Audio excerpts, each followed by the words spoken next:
Do you care? Couch potatoes. So what do you want to play? Oh, I don't know. Like footprints again? Sure. Who's gonna keep?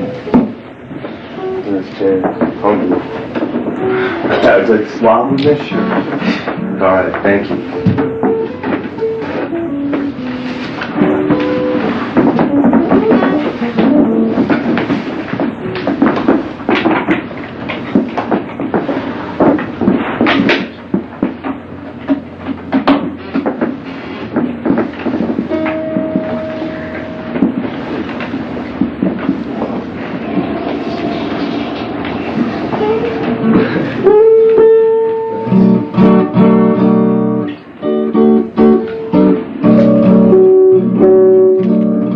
Are we in tune?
just listening to both you play, I mean, brings to mind a couple of things. The hardest thing about playing this kind of music on the guitar is rhythm, particularly phrasing. And I'd encourage both of you from just, also I'm trying to bear in mind that you're probably both a little nervous too. Stuff. So, but even so,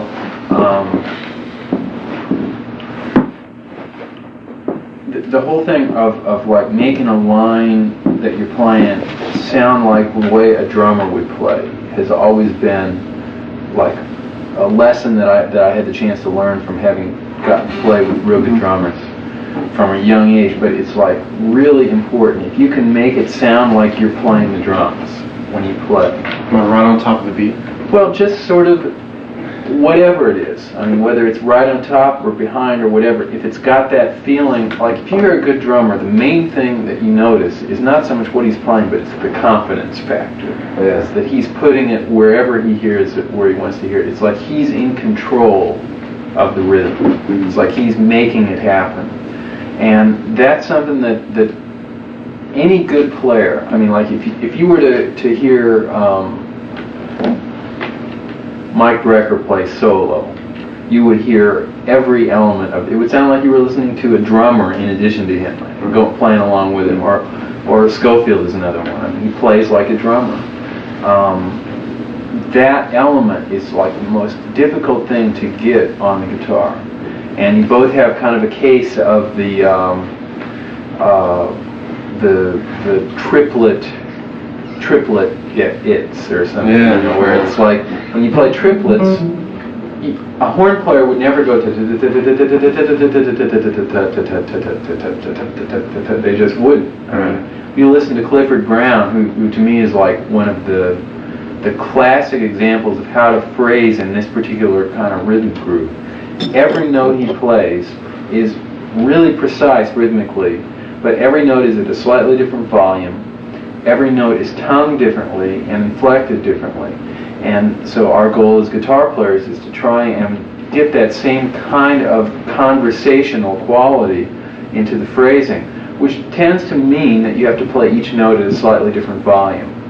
So if you're going to go da da da da da da da da da da, you're not going to go ta ta ta ta ta ta ta ta ta ta ta. You're going to like maybe go ta ta ta ta ta ta ta ta ta. You know, so that it you're playing like also like if you think of like triplet kind of rhythms. I mean, the classic player in that style on the drums is Roy Haynes, who almost everything he plays is based on triplets. And if you listen close, every individual triplet is at a slightly different volume, while at the same time being rhythmically perfect. And that's what makes shit swing, is when you've got triplets that are absolutely perfect, all being phrased at slightly different levels volume-wise. That's what makes it take off and start sounding like drums. And that's an area you could both work on. Plus, just harmonically speaking, I didn't get the feeling like either one of you were completely ripping up the changes. I had the feeling like there were a lot of, like using the analogy we were using before, a lot of grammatical errors. Maybe chances that were taken, but without the wisdom that would allow you to make that chance really work. In order to sort of play outside, you know, which you kind of both were leaning towards a little bit, to me that's sort of like trying to talk about quantum physics before you can talk about fish, you know, or something. it's like one definitely cannot happen chronologically before the other. I can't think of one example of somebody who's a real good, I mean, sincerely a good outside sort of player who can't play shit out of chords, like inside. And, you know, there are a lot of people who try, but ultimately they become, it doesn't sound right. If you listen to it like year in and year out or something, you finally start saying, yeah, but, you know, that kind of thing. So I've always felt, or not always, but as I'm getting older, I'm guess getting more conservative in the sense that I feel like you should really be able to play like great solos using nothing but chord tones. Like take a blues, don't play any note that's not the root, the third, the fifth, and the seventh. Don't even play chord scales. Just play those chord tones and make up something creatively with those notes. And then, like, okay, once you can do that, then maybe move on to using chord scales, and then be able to play great solos using only chord scales. Then maybe once you can do that, then, you know, I think it's really got to work like that. I mean, of course you should try things and mess around and experiment, but, you know, it's really the vocabulary analogy really holds up after a while. So you have to have an understanding of something in order to talk about it. And what we're talking about with harmony is definitely a progression. Need that foundation. Yeah, just, you know, and also, you know, another thing is that it's the hardest thing, and this is a cliche, but it's true, the hardest thing is to play simple and really make it sound right. It's easy to shroud yourself in kind of the pretense of playing something that's complicated. But it's much more honest in a way to play what you can play, the best that you can play it, rather than sort of putting up a screen, well, yeah, I can play more than what I can really hear. It's much better to play what you hear, play what's genuinely your song at that particular moment. That's hard to do on the guitar too, because it can be so distracting because there's all these strings and your fingers and you get chops and, you know, and all this stuff. It's so easy to get lost in the guitarness of it all. I mean, in fact, hardly anybody gets out of that. It's very same. Actually, another instrument like that is the saxophone. Particularly once guys start getting into the Coltrane thing, very few guys get into the Coltrane thing and then get out of it on the other end, because it's fun. You know, it's like, yeah, you know, it's like your fingers get to do all this stuff and all that, but you can lose your own song in the middle of all that. And I think it's true on the guitar too, because there's so much and it's fun and amps and everything, you know, it's like, but, you know, you gotta like keep reminding yourself that inside you've got a particular tune, and you've got to get that tune out. And if you let your fingers do the talking for you, you're just putting distance between yourself and that tune. You know, you gotta like always remind yourself, or you gotta always be asking yourself, now did I really hear that, or was I just playing that? And it's hard to be that honest with yourself, particularly if you're getting over the other way. People say, man, you sound great, you sound, wow, yeah, how did you do that? You know, you have to say, well, now, yeah, but that's my hands talking. You know, what am I really playing? Right. Want to play something else now and a little more relaxed? Well, actually, no, I'd like to hear other people play too, since we, you know, have that much time. Both sound good too. I mean, You want to play team? No. Huh? You want to play team? No. Well, what do you want to play? let's get another two people. You and Kraft play. Yeah. Okay. What do you want to do? Will you play a song? Snake. I think I might just listen. Maybe later on. You want to grab your eyes? If you want.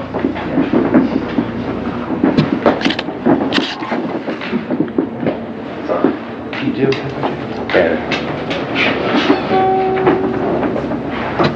Go for the sea breeze, girl. Kind of in another area, you guys both have nice sounds when you play. You both also play with vibrato, which is good, but again, this is an area that it's that thing of really examining whether you're playing something because you're hearing it or playing something out of a habit. When you play with vibrato, it's a nice sound, but it's got to be real. Same with bending notes. I mean, like, I'm just kind of starting to get to the point where I'm starting to maybe think about bending a string. like after 16 years. Yeah. You know, I mean, where I really think that I could really make that connect. You know, vibrato is a very similar thing. Just like when I hear somebody singing and they sing with vibrato because that's just the way they sing. And they kind of sing with vibrato on any note. I mean, like my mom is sort of like that. It's always bugged me, you know. When she sings, she always sings with vibrato, whether she needs it or not, you know. Yeah. It should be the same with the guitar. It's like, yeah, you can play with vibrato. You got a nice vibrato, but I almost had the feeling you play every time you held a note, you were going to put vibrato on it. And not because you were hearing it, but because you do that. It's easy to get in habits like that. Yeah, and it's a good idea. Whenever you see yourself doing something compulsively, it may be that in fact that's your style coming out. And if that's what it is, then that's great. But a lot of times, I know in my own case, I had a lot of real bad habits that I just did. And it wasn't until I kind of like really examined them that I realized that I was doing it for I don't even know what reasons, habit. And you don't want your music to sound like a habit. You want to make it sound real, like you're talking. And just like you don't want to be talking out of habit. You don't want to just kind of be blabbing. You know, you want to like be saying something that's, you know, about what it is you're interested in expressing to whoever you're talking about. So, you know, that's something. I mean, you've got a pretty serious dose of that. Because pretty much every note that you held on, you played. You seem to be picking and choosing it a little more about when you would do it or not. I like that sound, and it's a good thing to be able to do, but it's good to be able to, you know, pinpoint it. Rhythmically, I would say what I said to the other two guys also applies to both of you. So I didn't get the feeling that I was hearing somebody who was dealing, like, this is where the rhythm is, no ifs, ands, or buts. It kind of felt a little, you know, like, maybe this is where the rhythm, I think this is where the rhythm is, as opposed to like, you know, this is it. I mean, you ultimately want to get to the point where you sound like a whole band, even if you're just playing one note. You know, where you feel, where you can rhythmically connect with the groove, and you make the groove happen. And it's hard to do that. It's real hard to do that, because first of all, as guitar players, we got to coordinate two things, which is a little tough anyway. There tends to be a few milliseconds delay between this hand and that hand anyway. So you have to really feel the time inside. It can't be something that comes from your hands. That comes with experience. But you know, it's like a real good drummer, like I'm thinking right now of like Dijonette. There's a lot of times when what he's playing is so abstract that it has no relation. It's not like he's going ding ding ding ding ding ding ding ding ding ding ding. But you hear ding ding ding ding ding ding ding, whether he's going or not, because he's hearing it so strong and he's feeling it so strong that it just is. I mean, he makes this groove happen, and if everybody in the band is feeling it that way, you can play anything. Yeah. And that's when the stuff really sounds good. Is when any person in the band can stop what they're playing and the groove will keep going. And you know, that's a real goal to work for, is to have that in your playing, have that sort of like confidence, like this is the time. I can just show you real quick what I'm talking about. I mean, I haven't really, not to be making excuses or anything. I haven't really played for about a week. Oh, does that reach? Yes. But I just want to show you what I'm talking about as far as that rhythm thing, and as far as playing simple.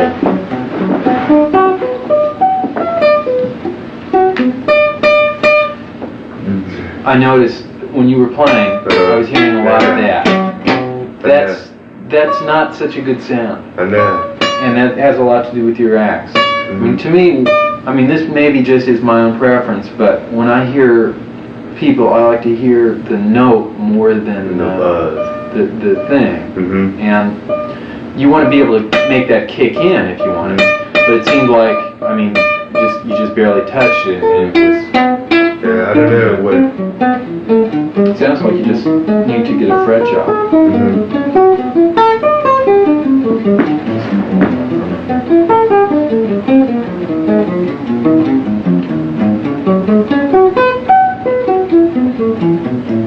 So you think a fret job would take care of that? Yeah.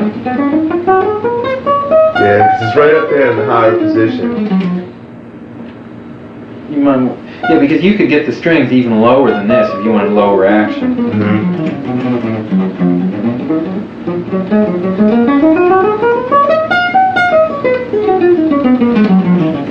Yeah, that's definitely what it is. You obviously, when you play, you use primarily wrist motion for all your playing. Yeah. It looks that way to me. How you obviously feel comfortable with that? Do you have any thoughts about Part of the reason is kind of what I was saying before. Yeah, about damping feedback, the strings. Yeah. is that that's just kind of where I naturally got in the habit of putting my hand. And also, I think that you can. I mean, I've seen people play like that, but I've never seen too many people who play like that who really have a good feel. Yeah. They tend to sound like Kind of chemical, yeah. like that, and you can almost hear their whole arm stiffen up. Yeah. To me, the idea when I'm playing, you could come up behind me and knock both my hands completely off. The idea is to be real loose. Yeah. Again, thinking of drummers, I mean, like Jack again is a perfect example. Technically, it's unbelievable what he can play. But while he's playing it, he's like dropping sticks and, I mean, it's like so loose, Yeah. Same with Elvin, same thing. And I think that you've got to be that way. Winton is another one. I mean, here's a guy who has more raw technique probably than any trumpet player in history. I mean, it's like effortless. He's so loose. I think that that's real important. Pat Martino kind of plays with his arm, and he can really make it feel good. Yeah. So it can. I'm sure his arm's very relaxed. Even I think if he it plays is, with a straight yeah. arm. I mean, Yeah. you can play with a pretty much stiff arm, but not stiff in the sense of your muscles being Right. tight.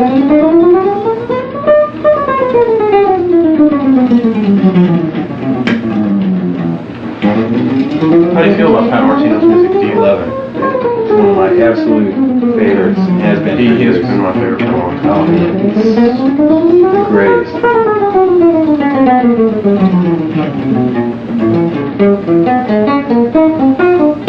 Okay, so like Solar, I'm gonna try and play only chord tones. There might be an occasional ninth, an occasional passing tone, but just mainly for the rhythm. So I'll do it like about here. 1, 2, 1, 2,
basically outlining the chords, but I mean rhythmically, felt good. And to have that as a base that you combine other stuff with is a good starting place. I mean, to like be able to do that for like an hour.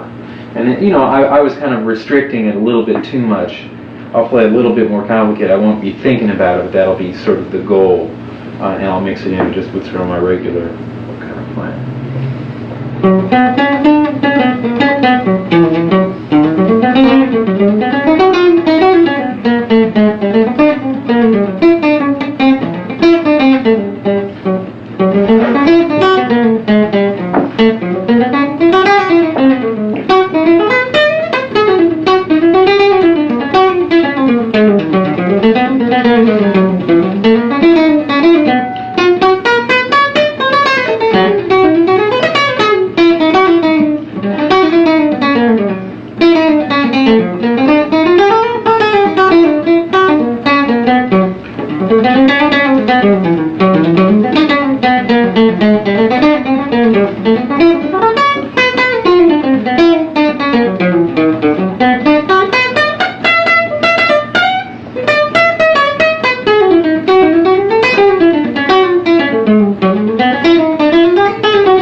Actually, the best example of that is more than harmonically, rhythmically. I mean, it had a thing. It was grooving along, and that's something that haven't had the chance to play with a lot of good players on all different instruments. That's the one thing that's common, is that they can all, if you hear them play just by themselves, it sounds like it's got that rhythmic thing happening. So. Yeah, you really went by what you were talking about the horn players, by if you did a triplet, that each one different volume. Right. Right. That's it. That's what makes it feel good. Yeah. And when you think about the way you talk, that's the way you talk. Yeah. Nobody talk. Even people who talk in a monotone can't talk like that. Yeah. They just can't. Everybody naturally is doing that all the time, and you want it to make it sound like you're talking. Could you comp on that tune for us, like if you were playing with another guitarist? Okay.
guys would.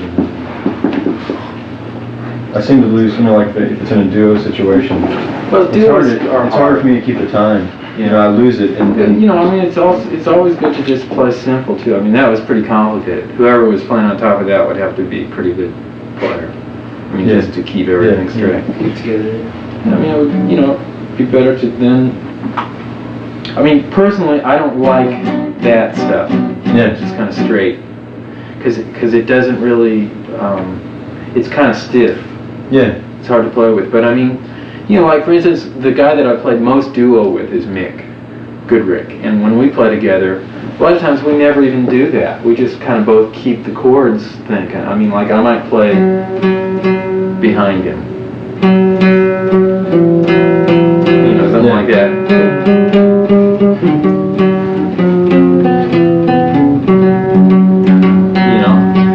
Yeah. I mean, I wouldn't necessarily feel like I had to play a whole bunch of stuff. Yeah. I saw him at 1369. Oh, he's one of the greats in the world. His chords were so incredible. He's unbelievable. I mean, totally unsung. Yeah. Somebody want to play duet? Oh, Okay, that's what I like.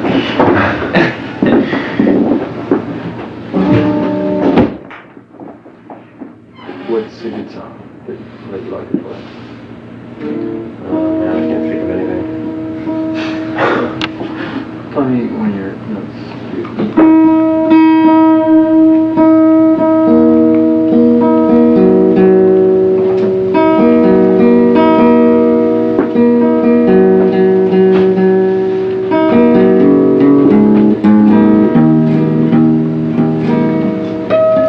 Should I play something modal, maybe? Let's play something with chords. Okay. I can't think of anything off my head. Well, what did you play before? Footprints. No, something other than that. Any standards that you Could be Green Dolphin Street. I think I can remember that one. It's been a while. something that's one of your favorites that you really like to play? Like what when you say modal, what do you mean? Like so what is it? Impressions, so what? Okay. Can you play the melody? Yeah. How fast? Up a pitch. 2, 3, 4.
Thank